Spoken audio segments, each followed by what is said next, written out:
యిర్మీయా వలె వివరణ ఓపెన్ కోట్. నేను నిన్ను ఈ ప్రజలకు బలమైన ఇత్తడి ప్రాకారముగా చేయుదును. వారు నీతో చేయుదురు గాని నిన్ను జయింపలేరు. నిన్ను రక్షించుటకును విడిపించుటకును నేను నీతో కూడా ఉన్నాను అని యెహోవా సెలవిచ్చుచున్నారు. జెరమాయా. నేపథ్యం: ప్రవక్త యిర్మీయా దేవుని సందేశాన్ని ప్రకటించినప్పుడు ప్రజలు అతనిని తిరస్కరించారు, విమర్శించారు, హింసించారు. అలాంటి కష్టకాలంలో దేవుడు యిర్మీయాకు ధైర్యం చెప్పిన మాటలే ఈ వచనం. Close coat. వచనంలోని ముఖ్యాంశాలు: బలమైన ఇత్తడి ప్రాకారముగా చేయుదును. ఇత్తడి ప్రాకారం అంటే దిల్యచమైన, కదలని, విరగని రక్షణ. దేవుడు యిర్మీయాను ఆత్మీయంగా బలపరుస్తా అని వాగ్దానం చేశారు.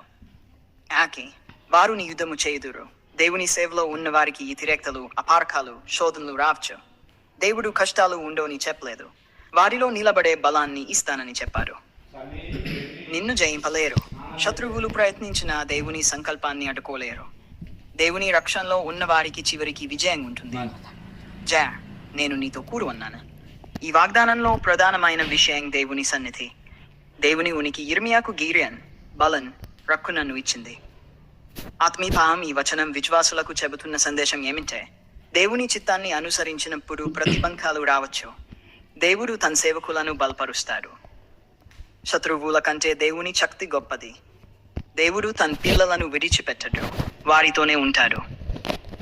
సంక్షిప్తంగా, యిర్మీయా ఈజీలో దేవుడు యిర్మీయాకు, ప్రజలు నిన్ను వ్యతిరేకించినా భయపడొద్దు. నేను నిన్ను బలపరుస్తాను, రక్షిస్తాను, నీతో ఉంటాను అని ధైర్యం మరియు రక్షణ యొక్క వాగ్దానం చేస్తున్నాడు.